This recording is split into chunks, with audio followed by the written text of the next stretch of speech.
세상 모든 사람들이 부자가 되는 그날까지. 안녕하세요, 철TV의 철입니다. 반갑습니다. 자, 오늘은 지난 시간에 말씀드리기로 한 ETF 관련돼서 말씀을 드리도록 하겠습니다. 그 전에 잠깐 구독, 좋아요, 그리고 알람 설정까지 꼭꼭 누르는 거 잊지 마시고요. 그럼 본격적으로 잠깐만요. 또 지금 구독, 좋아요, 알람 버튼 안 누르신 것 같은데 꼭 좀 부탁드리겠습니다. 그럼 본격적으로 시작하도록 하겠습니다. 자, 지난 영상에서 인덱스 펀드에 관련돼서 말씀을 드렸습니다. 사실 이 ETF도 인덱스 펀드의 일종이다 라고 보시면 될 것 같은데요. 그래서 혹시 내가 인덱스 펀드가 뭐였지? 라고 생각하시는 분들은 지난 영상을 참고해 주시면 좋을 것 같습니다.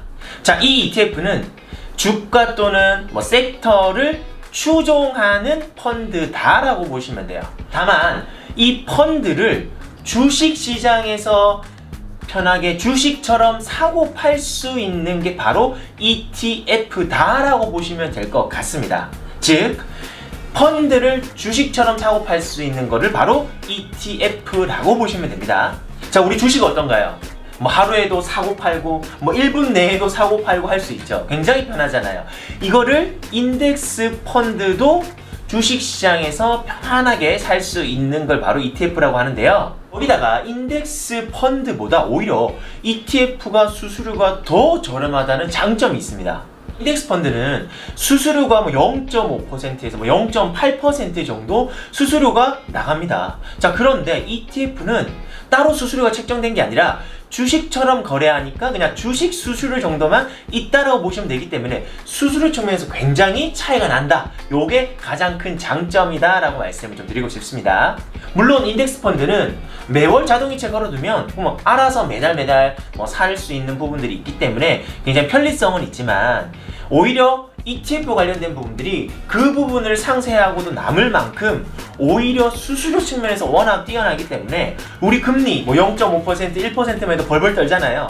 자, 그런데 수수료가 0.5%가 적다라고 하면 굉장히 크게 느껴질 수 있겠죠. 그래서 편리성은 조금 다소 떨어질 수 있지만 오히려 수수료 측면에서 훨씬 더 크기 때문에 오히려 ETF를 저는 권해드린다 라고 말씀을 좀 드리고 싶습니다. 물론 ETF도 내가 직접적으로 그 달에 산다든지 또는 예약 매수를 걸어둘 수 있기 때문에 충분히 그 부분을 상쇄하고 남을 만큼 오히려 인덱스 펀드보다 장점이 있다라는 부분들만 좀 명심하시면 좋을 것 같고요. 그러면 이 ETF는 어떠한 종류들이 있는지 요걸 좀 오늘 말씀드리도록 하겠습니다. 우리나라 주가를 추종하는 코덱스 200이나 타이거 200 요렇게 있습니다.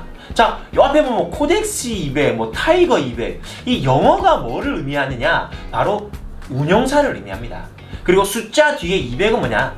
이 200가지의 우리나라 주요 기업들을 주식을 펀드처럼 구성했다라고 보시면 돼요. 이 코덱스를 운영하는 운용사에서 200개 기업을 선정을 해서 펀드처럼 구성을 했다. 그거를 주식처럼 사고 팔 수 있게 편리하게 해놨다가 바로 코덱스 200이라고 보시면 되는 거예요. 자, 이렇게 대표하는 우리나라 200개 기업이 있다 보니까 아무래도 우리나라 주가랑 비슷하게 흘러간다라고 보시면 되겠죠. 나 근데 우리나라 추정하는 주가만 추정하는 거를 나는 투자하고 싶지 않아. 나는 그냥 금액 좀 투자하는 거에 대해서 좀 투자하고 싶어 라고 생각하시는 분도 계세요. 자, 그런 경우에는 바로 코덱스 골드 선물이라고 해서 ETF에 투자를 하시면 될 것 같습니다. 우리 금을 투자를 하려고 하면 골드 바를 사야 되기 때문에 굉장히 비싼 금액으로 사야 되겠죠. 자, 그런데 ETF는 주식처럼 제가 사고 팔 수 있다고 했죠. 즉, 내가 한 주, 두 주 굉장한 저렴한 금액으로도 이 ETF, 즉 금에 대해서 투자를 할 수 있기 때문에 내가 금액이 적든 많든 편리하게 주식처럼 사고 팔 수 있는 게 바로 이 코덱스 골드 선물이다 라고 보시면 될 것 같습니다. 이것 외에도 다양한 섹터별로 투자를 할 수 있습니다. 자, 향후 미래산업이라고 할 수 있는 이 헬스케어 관련된 부분들로 투자를 할 수 있는데요. 이런 경우에는 KB스타 헬스케어 또는 코덱스 헬스케어의 ETF를 검색을 해서 투자를 하시는 방법도 있습니다. 근데 나는 꼭 우리나라만 해야 되냐? 라고 하시는 분들 계시죠. 나는 어찌됐든 미국이 전 세계 세계적으로 강대국이다 보니까 난 미국에 투자를 할래 라고 하시는 분들 계시죠. 그런 경우에는 R이랑 미국 S&P 500에 투자를 하시면 됩니다. 이 R이랑은 아까 말씀을 드렸다시피 자산운용사라고 말씀을 드렸죠. 자, 그러면 미국 뒤에 있는 S&P는 뭐냐면 이 미국 뒤에 있는 S&P 500은 미국의 주요 500개 기업에 투자를 한다고 보시면 될 것 같아요. 즉 R이랑 즉 운용사에서 미국 S&P 500, 즉 미국의 500개 주요 기업에 투자를 한다라고 보시면 될 것 같습니다. 이처럼 다양한 주가, 섹터별로 우리가 주식처럼 쉽게 사고 팔 수 있는 펀드에 투자할 수 있는 방법, 바로 ETF에 관련돼서 말씀을 드렸는데요. 주식처럼 사고 팔 수 있으니까 손쉽게 투자를 할 수도 있고 수수료도 굉장히 저렴하다는 장점이 있습니다. 그렇기 때문에 좀 투자를 하시려고 하시는 분들에게는 꽤 매력적인 투자처가 될 수 있다라고 좀 말씀을 드리고 싶습니다. 다만 항상 제가 투자 관련돼서 말씀을 드릴 때 제가 이렇게 말씀을 드리잖아요. 투자는 어떻게? 항상 여유 자금으로 장기적인 관점에서 어느 정도 공부를 통해서 내가 알고 있는 부분들에 한해서만 투자를 하시는 거지, 무조건적으로 내가 투자를 해가지고 뭔가를 수익을 보겠다 이런 마인드로 가지고 투자를 하시는 것보다는 내가 요런 정도의 목적에 있고 이 정도의 여유 자금으로 이 정도 기간 내가 투자할 수 있으니 여기에 맞는 투자처가 어딘지를 좀 따져서 투자하실 수 있도록 하시는 게 투자의 성공 비법이다 라고 좀 말씀을 드리고 싶습니다. 지금까지 이 ETF 관련돼서 간략하게 설명을 드렸는데요.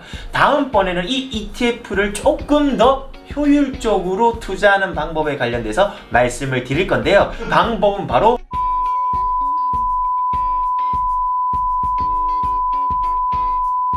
다음 영상 굉장히 궁금하시죠? 자, 그러면 다음 영상 이 ETF를 조금 더 효율적으로 투자하는 방법에 대해서 궁금하시다 라고 생각하시는 분들은 구독, 좋아요, 그리고 또 뭐 알람 설정까지 꼭 좀 부탁드리도록 하겠습니다. 자, 그럼 다음 시간에 뵙겠습니다. 안녕히 계세요.